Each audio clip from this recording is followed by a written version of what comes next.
esse negócio de organizar finanças é muito chato. Isso não ficou para a professora. A professora ganha mal, a professora ganha pouco, mal dá para pagar as contas. Para que eu vou perder meu tempo fazendo conta? Para que eu vou ficar preenchendo planilha? Para que eu vou ficar estudando? Para que eu vou ler, comprar livros se eu já sei que eu ganho pouco? Isso aí é para quem tem empreendimento, isso aí é para quem tem chances de crescer. Eu não tenho chance de crescer, eu só ganho esse salário. A minha sina é essa, é gastar, pagar conta, empréstimo. Eu quero te perguntar aqui, se você é professora e algum desses pensamentos já passou pela sua cabeça, eu tô aqui para te ajudar a mudar esse ciclo, a mudar essa história. Então fica comigo nesse vídeo que eu vou falar sobre os 7 gatilhos que faz você pensar desse jeito e faz, na verdade, você perder dinheiro. Então eu vou te falar sobre os 7 gatilhos que fazem você perder dinheiro. Ou seja, se você acha que não está ganhando porque o seu salário é fixo e você não tem chance de crescimento, eu vou te mostrar que se você não ficar atenta a esses 7 gatilhos emocionais, você ainda vai perder mais dinheiro ainda e a chance é de você ficar cada vez mais enrascada. Então vamos mudar esse pensamento e fica aqui nesse vídeo que é sobre isso que a gente vai falar.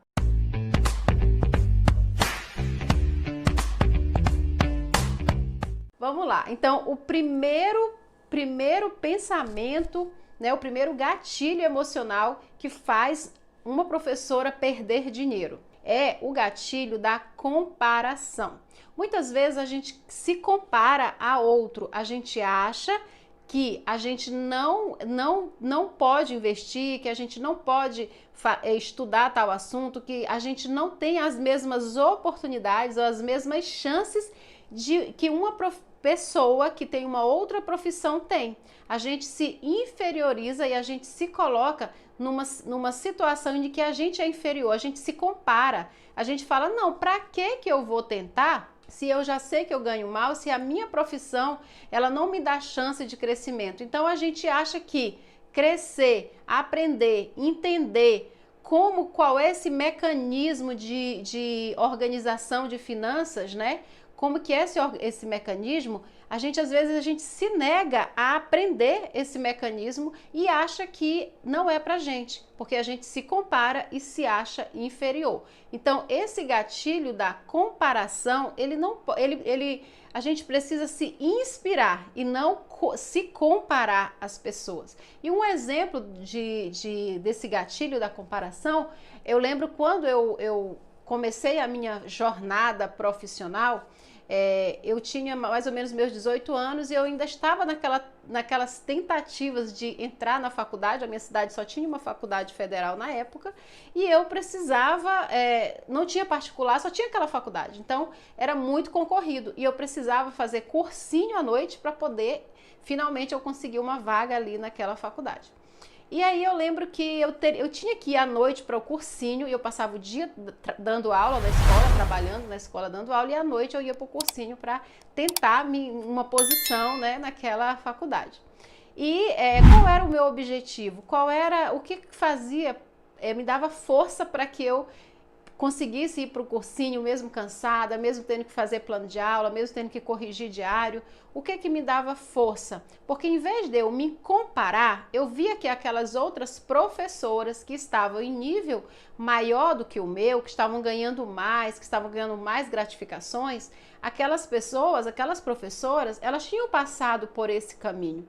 Então, e às vezes nem eram professoras também, às vezes eram pessoas de outras áreas que estavam conseguindo ganhar mais porque elas tinham conseguido mais estudos, elas tinham conseguido se posicionar melhor e tinham conseguido gratificações relacionadas àquele estudo que ela fez, né?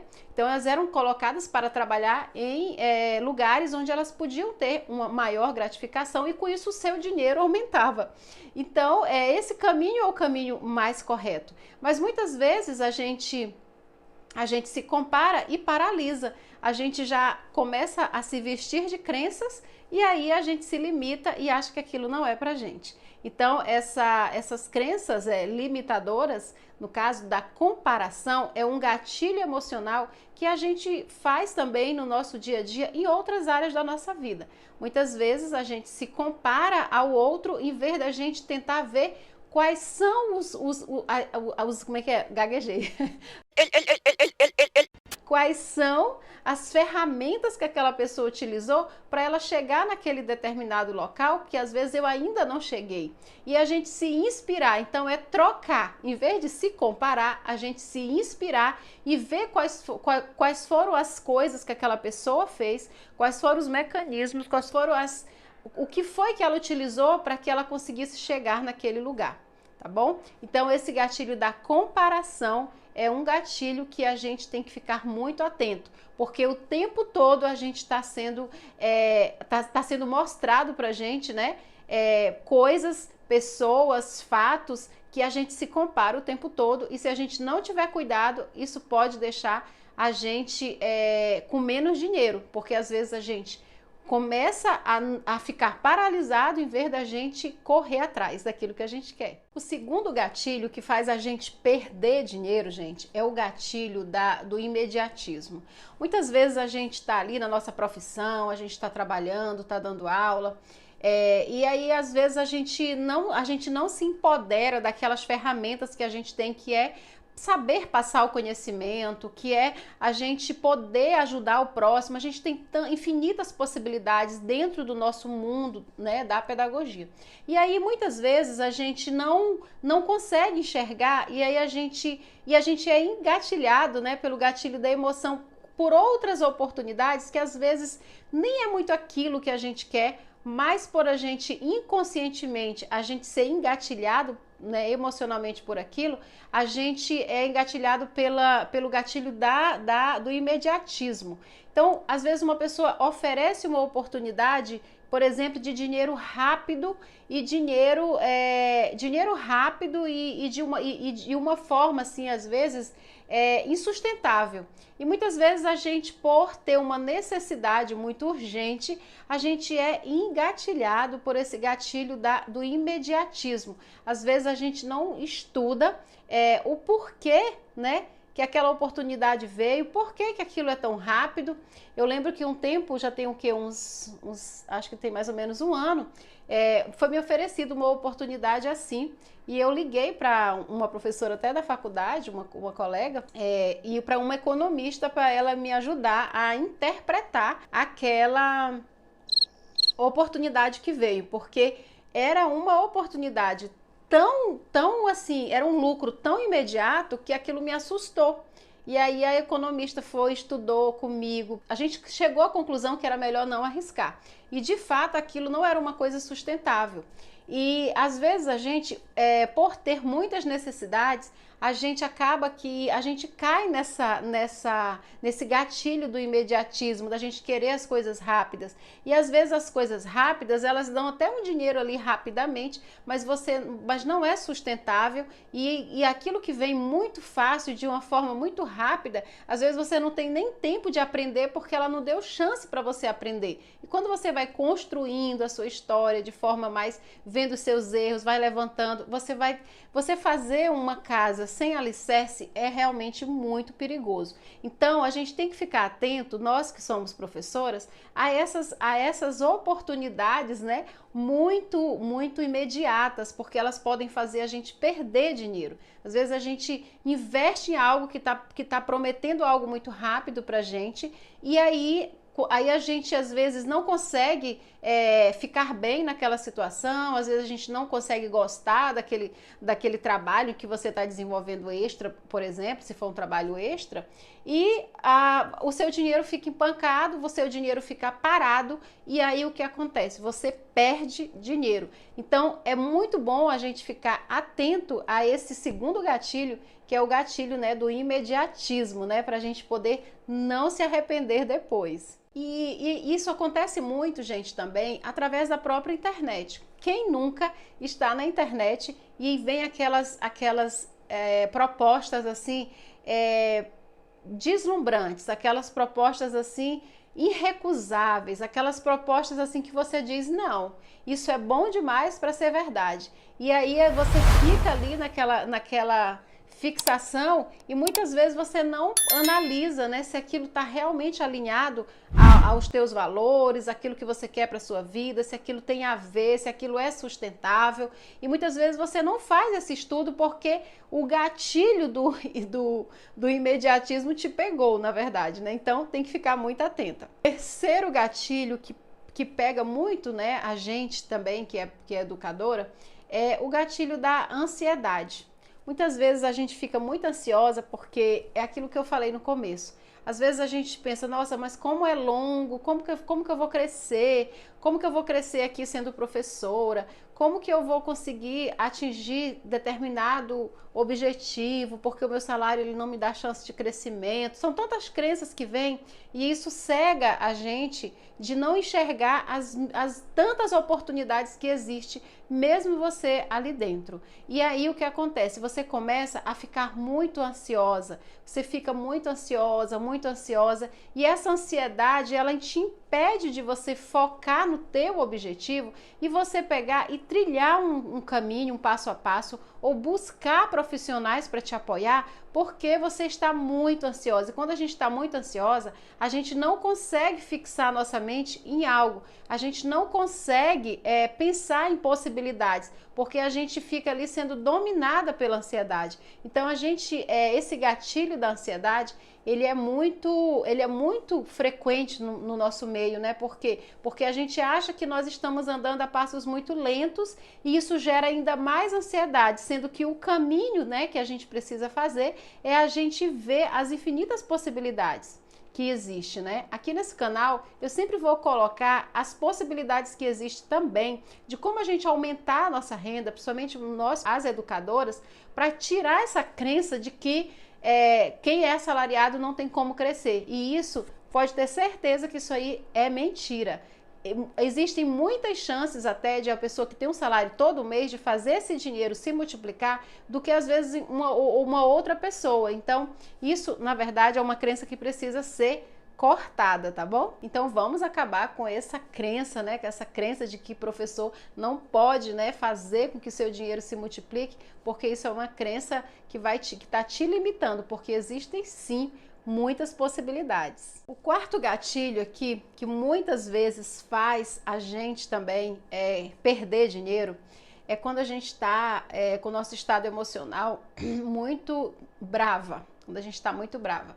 Porque quando a gente está muito bravo, somente nós, mulheres, a gente tem a mania de, eu não sei o que acontece lá no cérebro, que a gente quando compra se alivia. É impressionante. E aí é um gatilho muito perigoso, porque às vezes a gente compra coisas que a gente nem está precisando, simplesmente para poder sanar, para poder suprir uma necessidade ali que a gente tem, porque realmente dá uma sensação boa, porque na verdade a gente está comprando o alívio, a gente está comprando a paz que a gente queria naquele momento. Então quando você tá com raiva, às vezes você sai, vai num lugar onde você não está querendo comprar, mas de repente você vê coisas ali que você nem precisa, mas você parece assim que encontra uma necessidade para aquilo ali naquela hora, e quando passa 1, 2 dias você vê que aquilo não tem sentido. Então, quando a gente estiver com raiva, não comprar quando está com raiva, porque isso faz o dinheiro da gente ficar cada vez menor. Então, não comprar quando estiver com raiva. Sempre que você identificar esse gatilho da raiva, associe ele a essa questão de compra. Se você comprar quando estiver com raiva, e se você começar a internalizar isso no seu cérebro, você tiver com raiva, você tiver uma oportunidade de compra, não compra. Muda de rota, sai, vai fazer outra coisa, faz uma respiração, conversa com alguém, mas foge, porque senão você vai cada vez mais ficar endividado. Comprar acontece muito, isso acontece menos comigo, mas já aconteceu muito, é quando você tá triste também querer comprar, principalmente ali pela internet. Você vai olhando naquelas lojas, você tá melancólico, aí você entra ali no feed, quando pensa que não, você tá dentro do site, quando você percebe, você já gostou de um monte de coisa, e aquilo vai te dando uma sensação boa, e aí o seu nível de alegria vai aumentando, e aí quando você vê, você já está endividado. Então, comprar quando está triste também é uma coisa muito ruim. Então você vai perder dinheiro se comprar quando estiver triste. E o quinto gatilho, gente, é o desespero.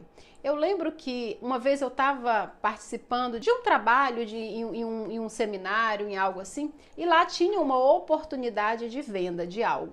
E eu lembro que uma pessoa que estava vendendo, ela usou ela tentou me vender, usou o gatilho da escassez, mas ela deixou muito evidente assim o desespero que ia ser a minha vida se eu não comprasse aquilo ali.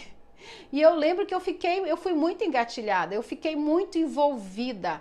E aí eu falei, meu Deus, se eu não comprar eu tô ferrada, acabou tudo. E aquilo me deixou muito perturbada. E eu lembro que uma amiga, eu fui almoçar em casa e a minha amiga falou assim, isso tá errado, você não pode comprar, isso tá muito caro, você não pode fazer isso, você não pode. E eu lembro que foi mais forte que eu acabei comprando. E de fato foi uma compra que não era aquele valor, não valia a pena. E eu tive que pagar depois, comprar novamente a mesma coisa. Foi um pouquinho mais caro, mas realmente eu tive resultado. E o outro foi praticamente o mesmo valor, só que realmente não tinha nada do que eu esperava. Então, essa questão de você ficar desesperado para comprar algo, você se sentir desesperado para comprar algo, é muito perigoso, porque você às vezes não está comprando o que você precisa, você está comprando o que disseram que você precisa, e você naquele momento você não tem nem chance de avaliar muito. Então, é muito perigoso você estar comprando numa situação de desespero, e isso acontece muito com a gente, né? Pela internet, principalmente, acontece muito. Então, a gente tem que estar muito atento, porque isso é uma coisa que faz a gente perder muito dinheiro também. A última gatilho emocional que faz nós, professores, né, também. E quem nunca esteve numa sala de professores onde teve um monte de coisas para vender e a gente saiu ali com um monte de sacola para casa? Quem nunca, né? Sala dos professores, eu mesma já fui vendedora de escolas, onde eu ia sempre nos horários estratégicos, que era o horário do recreio. Então eu trabalhava nos recreios das escolas. Eu chamo recreio, tá, gente? Porque eu tô denunciando a minha idade, mas é intervalo. Mas eu pegava sempre os intervalos das escolas, ficava atenta aos intervalos, e ali eu vendia coisas, e eu vendia bastante. Por quê? Porque nesse momento a gente está ali, as pessoas elas são envolvidas, nós somos envolvidas pela pressa, né? Pela escassez. A gente tem pouco tempo para comprar. Então ali o intervalo, né? Ele dura ali 10, 15 minutinhos. Então você está comprando ali naquela rapidez, naquele desespero. Então isso é o quê? A gente é engatilhado pela pressão psicológica do tempo, né? Que eu falo que é o gatilho mental, né? Chega a ser um pouco de escassez, porque é escassez de tempo. Então, por que não o gatilho mental da escassez? Ou seja, o tempo está tão pouco para você comprar que você acaba que você compra por conta do tempo e você não consegue também analisar com calma, né, as coisas. Então, são esses 7 gatilhos que eu acho assim que são muito importantes as professoras ficarem atentas. Por que professoras? Porque que eu tô falando de mim, eu tô falando do que eu já passei, do que eu já vivi. Então, quem nunca passou por isso? Então, a gente tem mais aqui a obrigação de ajudar, sendo que a gente já foi ajudar as nossas colegas que passam por essas situações e que às vezes não tem muito dinheiro por conta disso. Que a gente consiga ver que dentro do nosso salário existe sim possibilidades da gente multiplicar. E a primeira delas é a gente observar quais são os gatilhos que estão nos levando a gastar mais e com isso a gente ter menos dinheiro no bolso. Então, se você gostou desse vídeo, colabora comigo, né, compartilhando para mais professoras, e sempre aqui no canal vai ter vídeos que vai te ajudar dando dicas, dando oportunidade para você começar a entender um pouco mais, né, das finanças pessoais, porque é muito importante a gente ter o domínio dessas finanças pessoais para que a gente consiga sim viver bem e ser protagonista da nossa vida. Porque o professor pode sim ter os mesmos benefícios como qualquer pessoa, basta ele aprender a administrar melhor as suas finanças.